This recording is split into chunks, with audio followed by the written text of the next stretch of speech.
एक और new Sunday, एक और न्यू एपिसोड। तो चलिए शो की शुरुआत करते हैं।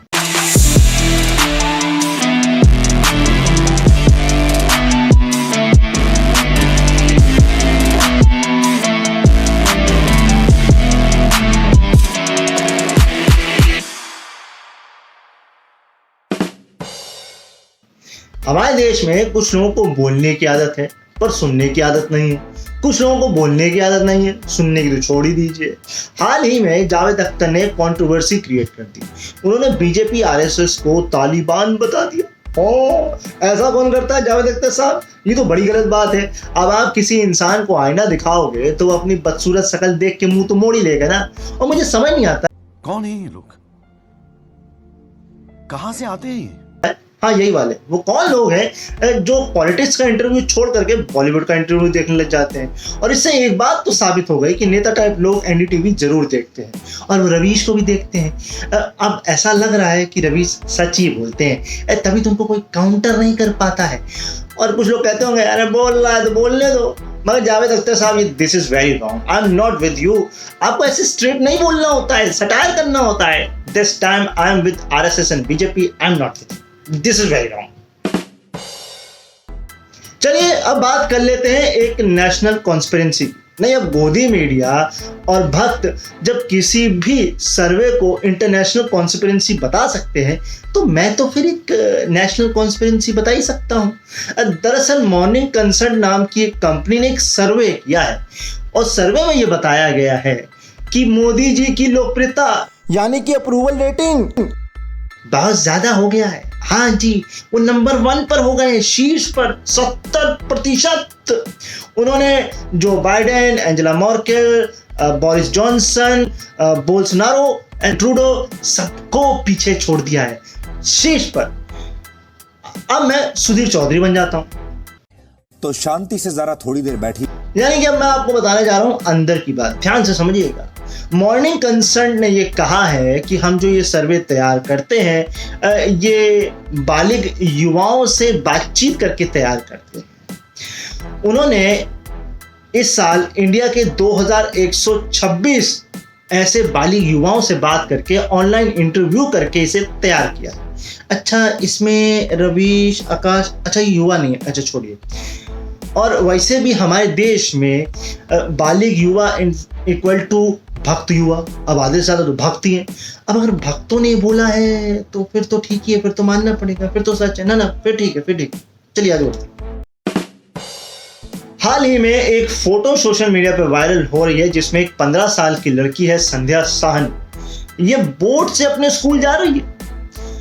दरअसल गोरखपुर में बाढ़ आ रखी है, यानी कि उत्तर प्रदेश में बाढ़ आ रखी है।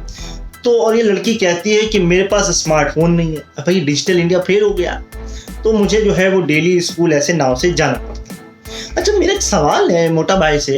वो कह रहे थे कि बाढ़ आने के बाद नेता नजर आते हैं, कोई नजर आ रहे? अच्छा नहीं आ रहे, चलिए कह रहे, छोड़िए कोई बात।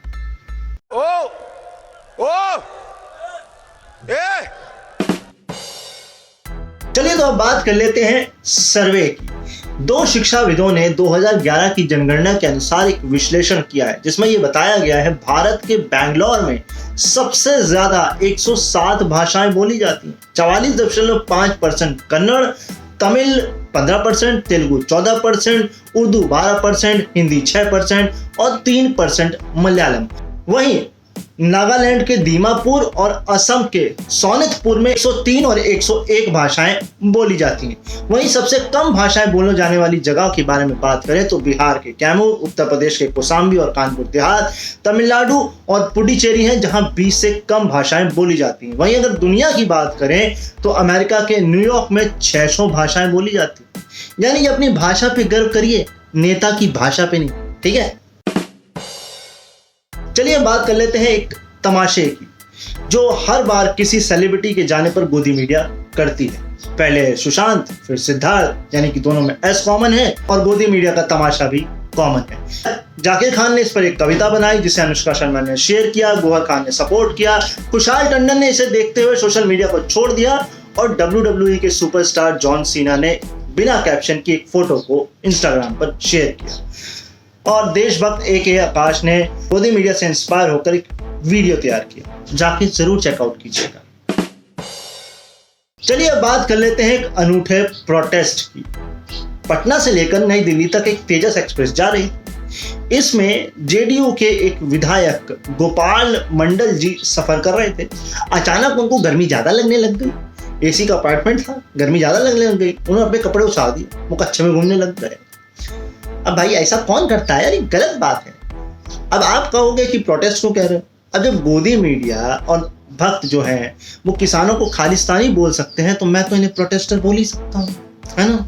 वैसे नेताजी, आपके ऐसे काम से तो जनता ऐसी हो जाती है, तो इसका मतलब ये थोड़ी ना आप ऐसे बन जाएंगे। इतना सच कौन बताता है आज के टाइम में भाई। और वैसे भी मैं आपको समर्थन नहीं कर सकता। This is very wrong. ऐसा नहीं करते हैं भाई। हमारे देश की सभ्यता संस्कृति का कुछ सम्मान रखिए, ऐसा नहीं करते हैं। I am not with you, this is very wrong. चलिए हम बात कर लेते हैं फुटबॉल की।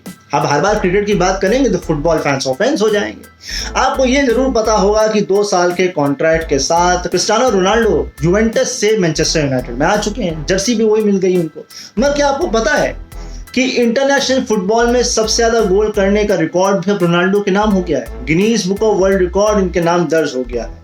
इन्होंने इजराइल के अली देसाई के 109 गोल के रिकॉर्ड को तोड़ दिया है। हाल ही में वर्ल्ड कप क्वालिफायर मैच में पुर्तगाल वर्सेस रिपब्लिक ऑफ आयरलैंड के बीच मैच चल रहा था। 88 मिनट तक पुर्तगाल 1-0 से हार रहा था, बट 89 मिनट में और 90+6 यानी कि इंजरी टाइम में रोनाल्डो ने 2 गोल करके टीम को भी जिता दिया और साथ ही साथ जो खिताब है वो भी हासिल कर लिया। अब उनके नाम 111 रिकॉर्ड्स हैं। भाई कमाल है, क्रिस्टियानो रोनाल्डो है। इस सुखद खबर के बाद एक आपको दुखद खबर भी बता देते हैं फुटबॉल से जुड़ी। वर्ल्ड कप क्वालिफायर के ही एक और मैच में, जो कि ब्राजील वर्सेस अर्जेंटीना के बीच हो रहा था या होने वाला था या चल रहा था, बीच में रोक दिया गया क्योंकि ब्राजील के कुछ स्वास्थ्य अधिकारी और पुलिस ग्राउंड में पहुंच गए और वो 4 अर्जेंटीनियन प्लेयर को पकड़ना चाहते थे क्योंकि उन्होंने क्वारंटीन रूल का उल्लंघन किया। वो यूके से डायरेक्ट आए तो उनको बोला गया था क्वारंटीन होने के लिए, बट उन्होंने कहा नहीं, हम तो मैच खेलेंगे डायरेक्ट। अब भैया आप फुटबॉलर हैं अर्जेंटीना के, आप भारतीय नेता नहीं है जो आपको कोई कुछ नहीं बोले। समझा करिए बात को। चलिए अब एक जहरीली खबर आपको बताते हैं। आपको एक कंपनी तो पता ही होगी, इन्फोसिस। हाँ, सॉफ्टवेयर कंपनी है, बैंगलोर स्थित है। बट RSS की एक किताब है या मैगजीन है 5 जन, जिसमें ये बोला गया है कि ये देश विरोधी काम कर रही है। जी हाँ जी, सही सुना आपने। अब पहले स्टूडेंट, फिर किसान और अब हमारी देश की कंपनियों को भी देश विरोधी बताया जाने लग गया है। सोचिए आपके अंदर कितना जहर घोला जा रहा है। इस लेख में लेखक ने ये बताया है कि इन्फोसिस जो है वो नक्सलियों, टुकड़े टुकड़े गैंग और वामपंथियों का समर्थन कर रही है। वही विघटनकारी कंपनियों को की फंडिंग भी कर रही है।